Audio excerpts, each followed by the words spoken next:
Hey everyone! Welcome back to Story Hive. Don't forget to hit that subscribe button and ring the bell so you never miss an update. Let's jump into today's story. My family disowned me after my girlfriend accused me of snuggling her. Now they want to reconnect. My ex-girlfriend cheated on me, and after I found out and confronted her about it, she got scared and told nearly everyone we knew that I had snuggled her to cover up her cheating. I was placed in custody during the investigation, however. I was released as there was no evidence. My parents had already disowned me, and most of my friends had distanced themselves from me. I wasn't even proven innocent by a jury, so my parents still believed me to be a snuggler who had just gotten lucky. My best friend began to help me behind their backs, and I ran away. I had nothing to lose, as nobody liked or even approached me, and my college barred me from attending lessons, only emailing me the work and bringing me in for exams. I went as far away from that town as I could and got an apartment. After working in some community jobs for some money, I managed to somewhat stabilize myself. I decided to change my name after a while because I came to hate looking at it for some reason I still don't understand. This helped me start with a clean slate, and I made a few new friends when I went back to university. I don't know why I did this. I'm still in a lot of debt and was incredibly poor. Looking back, I finished my degree in teaching and moved far away to a country on the opposite side of the globe where I now live. I got a nice apartment and settled into my new job. Eventually, I met a girl who turned out to be my now wife. Initially, I couldn't trust her. I would flinch if she tried to touch me or start fidgeting when she got close. However, after realizing how much patience she had with me, I fell head over heels for her. She eventually gave birth to my twin daughter and son, whom I adore and will defend to the edge of the universe. Her family got used to me very quickly, considering I was a foreigner and not very trusted. They treated me well, and I started to remember what a loving family actually is. Now I'm living in a nice house with both of my children and my wife.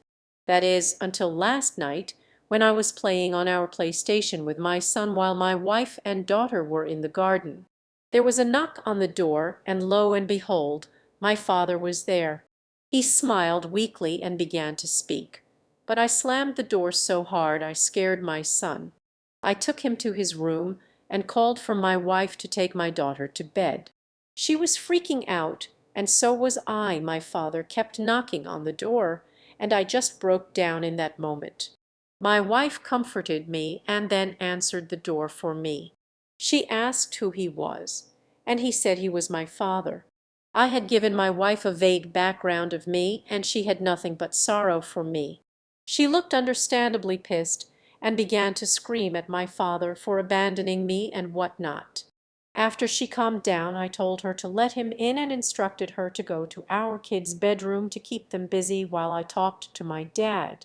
He explained that he was doing my ex-girlfriend a favor by clearing some stuff on her phone. While managing her messages, he stumbled upon a conversation between her and the guys she cheated on me with, expressing guilt for ruining my life and a desire to take it all back. My father didn't confront her as he wasn't ready to revive a dead situation, but silently began to search for me to share his belief in my innocence.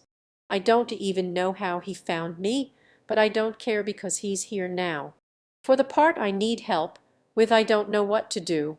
I've considered my options after wandering through random streets and have come to some conclusions, but I'm not sure what the best decision is. I could turn him away, telling him to go back to our country and leave me alone, or I could reconcile with him and meet my mother again for the first time in forever.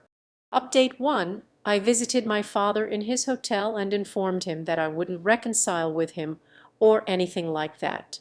He had tears in his eyes, but was understanding. He mentioned that he had told my mother about her and cut my ex-girlfriend off.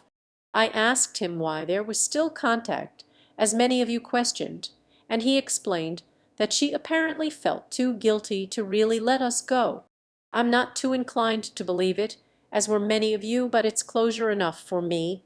Apparently my mother didn't take the news too well and tried to get my phone number, but my father didn't let her.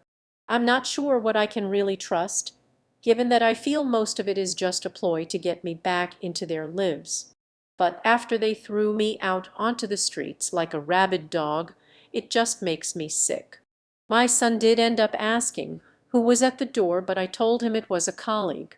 I plan to tell both of them what happened to me in my past when they're older or going through tough times, to let them know that I understand. We're all fine. It shook me up a bit, but I hope I have my father's word on keeping my new life a secret. Update 2: I recently had an incident with my family involving them breaking a promise. It angered me incredibly, and after a lot of thought I decided I would face them directly. I flew back to my home country and met with everybody involved, my mom, dad, brother, and even the girl who accused me. I was nervous, of course, but I was shocked when I realized I didn't really see them as family. I recognized them, of course, but I didn't see them the way I see my wife, kids, and in-laws. My mother started by breaking into tears and trying to apologize. I just felt disgusted by it. My father comforted my mother, and my brother was the one who kept his composure and initiated the conversation. He asked me how I was doing, and I responded by telling him to cut any small talk. I told all of them that I was not looking for reconciliation, and I simply wanted closure. I made sure to tell them that I would call the police should they attempt to chase me. I asked my parents why they were so quick to abandon me, even though the police said there was no proof. They explained that they made a rash decision, and seeing me in custody broke their hearts. I called them out on it, since they didn't try to stick up for me or anything. Then I asked my brother why he never contacted me.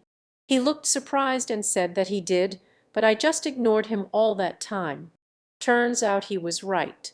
My brother had tried hundreds of times to contact me and give me money to get me off rock bottom.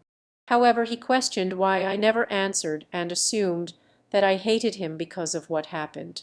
Well, as it turns out, my mother had my contacts blocked on all of her phone plans, as she paid for my brother's old phone plan, so I couldn't even receive help when I was completely lost. Then, the cherry on top, my ex. I first asked her why she actually did it. She said that she was scared of what would happen, and that she never stopped loving me even throughout it all. She claimed that every session of therapy made her feel even more guilty, as she knew it was all fake. She then told me that she hadn't dated anyone since, in hopes that I would come back and she could apologize, because an apology would apparently reverse time and fix it all. Even that turned out to be a bunch of lies, because my father said he found chat logs of 3 different partners she had when I was away.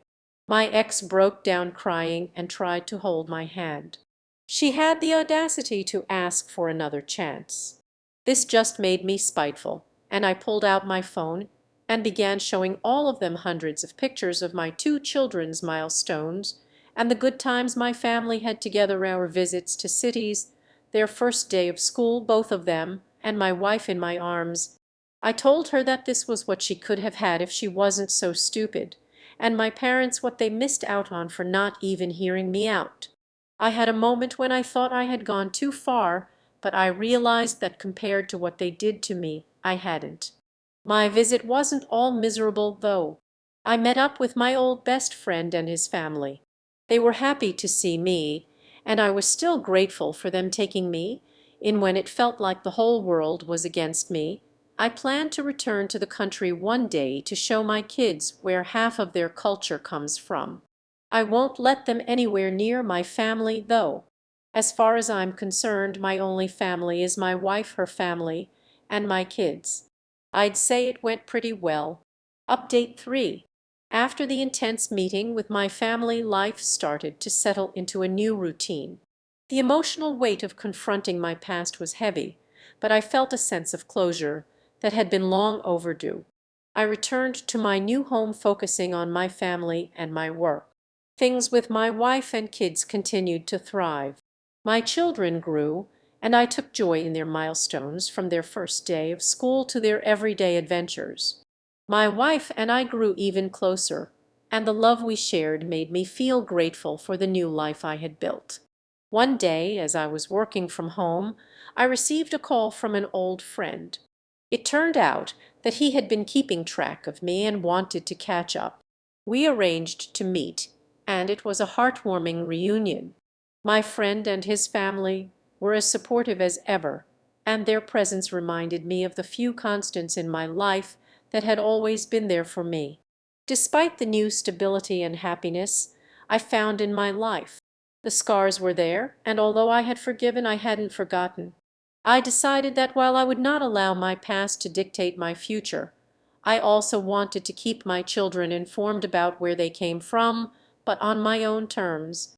I made plans to visit my old home country again, not for reconciliation, but to show my children their heritage and to keep the past as a lesson rather than a burden. This time I was determined to keep them away from my family. My wife and I agreed that our priority was to maintain the life we had worked so hard to build. Life wasn't without its challenges, but every day with my family reminded me of the strength and resilience we had gained. Looking back, I saw the journey not as a series of unfortunate events, but as a path that led me to the love and happiness I now cherish. Update 4. Life has been steadily moving forward, and it feels like I'm finally in a good place. Since that intense meeting with my family, I've focused on the positives in my life. My wife and I are closer than ever, and our children are growing up so fast. Watching them hit milestones and explore the world has been a source of immense joy and pride. I've been working hard at my job and finding a balance between career and family life. It's been a challenge, but seeing my kids happy and thriving makes it all worthwhile. We've even taken a few family trips to explore new places, which has strengthened our bond and given us many cherished memories. I still think about the past sometimes, but it no longer feels like a heavy burden. Instead, it's a part of my story that has shaped who I am today. I've tried to turn those experiences into lessons for my children, teaching them about resilience and the importance of staying true to oneself. Recently, I ran into a few old friends from my previous life. It was strange but oddly comforting to reconnect, even if just briefly. They were supportive and happy to see that I'd found stability and happiness. It reminded me that despite the hardships, I had a few people who genuinely cared about me and wished me well. As for my family from back home, I've decided to keep them at a distance. The reunion was a chapter I needed to close, and I feel more at peace with the decision. My focus is on my immediate family and the life we are building together. I've come to realize that while the past is a part of who I am, it doesn't define my future. Overall, things are going well. We are making plans for the future, and I'm excited about the possibilities ahead. The challenges have made me stronger, and the love and support from my wife and kids continue to be my greatest source of happiness. Thanks for tuning in to today's Reddit story. If you enjoyed it, please give this video a thumbs up and share it with your friends. And if you haven't already, make sure to hit that subscribe button and ring the bell so you never miss out on more amazing stories. See you next time.